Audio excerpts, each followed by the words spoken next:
एक गांव में एक श्रीधर नाम का लालची पंडित रहा करता था। पंडित मासूम भोले लोगों को अलग अलग पूजाएं बताकर इससे धन प्राप्ति होगी, इस पूजा से संतान प्राप्ति होगी, ऐसे कर कर उनसे मोटा धन वसूलता था। एक दिन श्रीधर के धन पर एक ठग की नज़र पड़ गई। ठग पंडित की सभी हरकतों को, सभी आदतों को देखने लगा, पंडित की जासूसी करने लगा। श्रीधर पंडित बहुत ही ज़्यादा लालची था। वह बिना पैसे के किसी भी काम को नहीं करता था। अगर कोई बिना पैसे उसके पास आता था तो वह उन्हें भगा देता था। किसी का भी काम बिना रुपए के, बिना पैसे के श्रीधर पंडित बिल्कुल नहीं किया करता था। इस प्रकार पंडित के पास बहुत सारा धन एकत्र हो गया था। सोना, चांदी, हीरे, मोती, बहुत सारे रुपए। कालू ठग की नज़र उसके धन पर थी। उसने निश्चय किया कि वह पंडित का चेला बनेगा, उसका भरोसा जीतेगा, उसकी सेवा करेगा और सेवा में जब पंडित को पूरा विश्वास हो जाए कि हाँ, यह मेरा विश्वास पात्र है, तब उसका सारा धन छीन कर ले जाएगा। कालू ठग इस इरादे से ही पंडित के पास पहुंचता है और उसको अपनी चिकनी चुपड़ी बातों में लेने का प्रयास करता है। हरे कृष्णा हरे कृष्णा।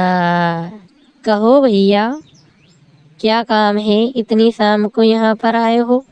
कोई पूजा वूजा करवानी है क्या? बताओ, क्या काम है मुझसे?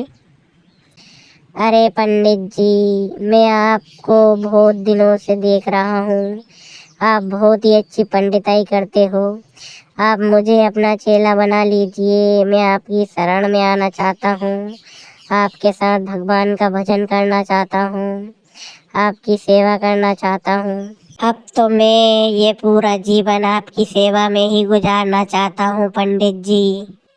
अरे भैया, मैं इतना बड़ा पंडित नहीं हूँ कि मुझे चेले चपाटों की ज़रूरत पड़े। मैं तो छोटा सा पंडित हूँ। कथा भजन करके थोड़ा बहुत रुपया कमा लेता हूँ और जीवन यापन करता हूँ।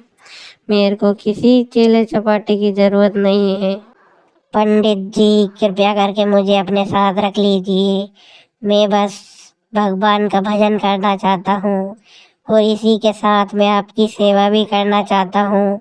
मैं बस एक कुटिया के कोने में पड़ा रहूँगा और आपकी सेवा करता रहूँगा। हरे कृष्णा हरे कृष्णा। अरे भैया, मैं कह तो रहा हूँ कि मैं इतना बड़ा पंडित नहीं हूँ जिसे चेले चपाटों की ज़रूरत पड़े। मैं अपना काम स्वयं कर लेता हूँ और मुझे ऐसी किसी की ज़रूरत लगती भी नहीं है। मैं तुम्हें कैसे रख लूँ? पंडित जी, कृपया करके मुझे अपने साथ रख लीजिए। मैं आपके लिए खाना बना दिया करूँगा, आपके लिए लकड़ी ला दिया करूँगा, आपके कपड़े धो दिया करूँगा।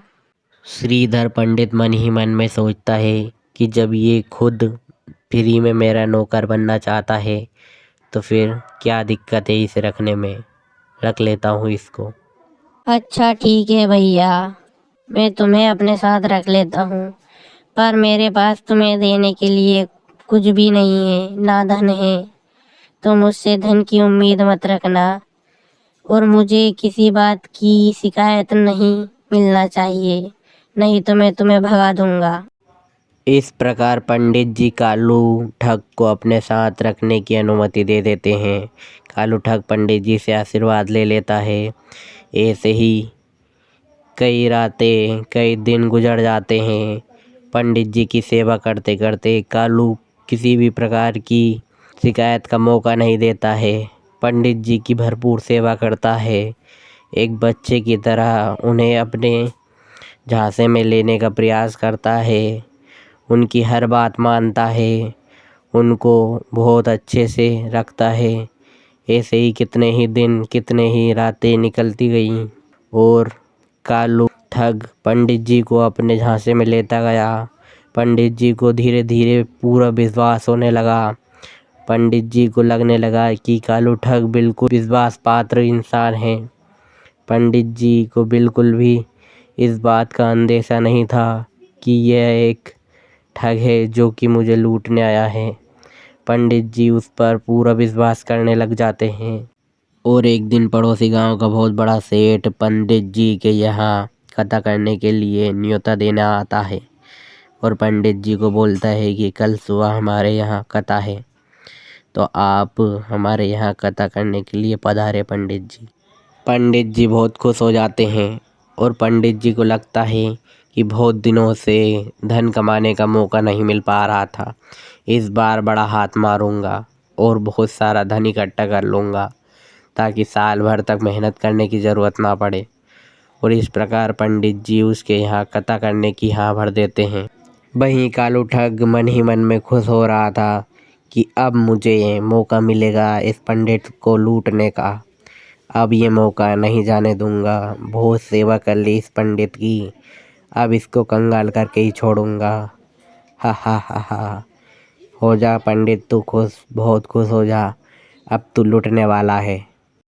ठीक है पंडित जी, कल प्रातः आप दोनों पूजा की समस्त सामग्री लेकर हमारे घर आ जाना। भोजन की व्यवस्था भी वहीं पर है। ठीक है महोदय, हम दोनों कल प्रातः आपके यहाँ कथा करने के लिए आ जाएंगे। इस प्रकार सेठ पंडित जी को बुलाकर चला जाता है। आज कालू ठग और पंडित दोनों ही खुश थे। कालू, कल हम दोनों के लिए बहुत ही बड़ा दिन है। ये जो आए थे बहुत बड़े सेठ हैं, इनके यहाँ कथा करना हमारी खुद की सौभाग्य की बात है। किसी भी प्रकार की गलती नहीं होना चाहिए। सभी सामग्री रख लेना अच्छे से। ठीक है पंडित जी, मैं सभी सामग्री को अभी से इकट्ठा करके रख दूंगा। पूजा की जितनी भी सामग्री है अभी ले आऊंगा। आपको किसी भी प्रकार की शिकायत का मौका नहीं दूंगा पंडित जी।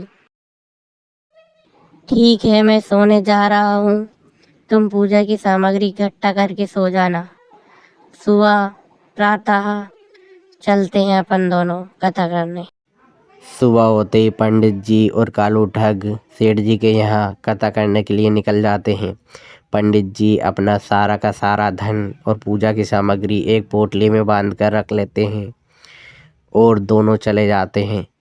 पंडित जी अपना सारा धन पोटली में इसलिए रख लेते हैं क्योंकि उनके यहाँ कुटिया पर बहुत सारे लोगों को आना जाना था और पंडित जी ऐसे लोगों पर विश्वास नहीं किया करते हैं। पंडित जी बस कालू ठग पर विश्वास किया करते थे।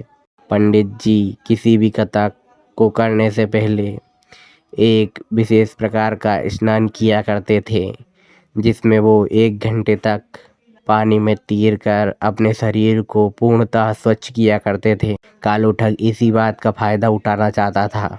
पंडित जी कालू ठग के पास अपना सारा धन, सारा जमा पूंजी उसको थमाकर रखवाली के लिए छोड़कर चले जाते हैं। और कालू ठग भी बोल देता है कि हाँ, मैं धन को किसी भी प्रकार की हानि नहीं होने दूंगा, अपने जान से बढ़कर इसकी रक्षा करूंगा।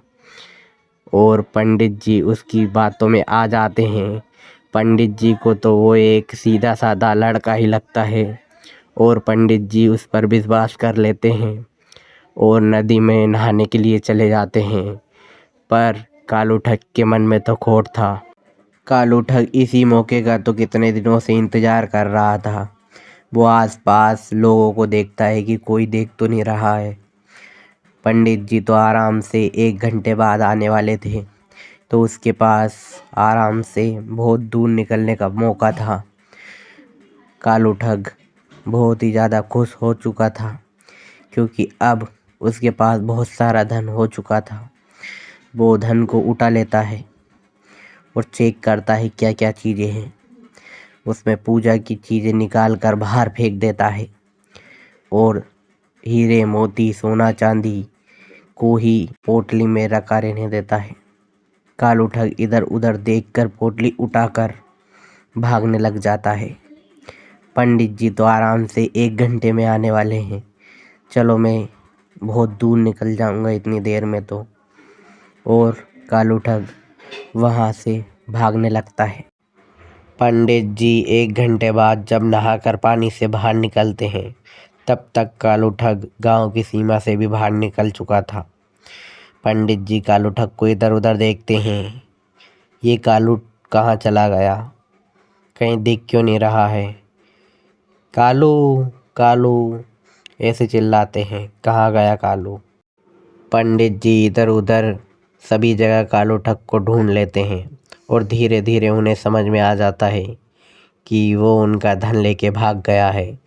पंडित जी ज़ोर ज़ोर से रोने लग जाते हैं, मेरा धन लेके भाग गया, हाय हाय मेरा धन लेके भाग गया, मेरा धन लेके भाग गया। इस कहानी से हमें ये सीख मिलती है कि ना तो अधिक लालच करना चाहिए और ना ही अति से ज़्यादा किसी पर विश्वास करना चाहिए। वीडियो अच्छी लगी तो वीडियो को लाइक कर देना, चैनल को सब्सक्राइब कर लेना और वीडियो को अपने दोस्तों के साथ भी शेयर करना। मिलते हैं अगले वीडियो में।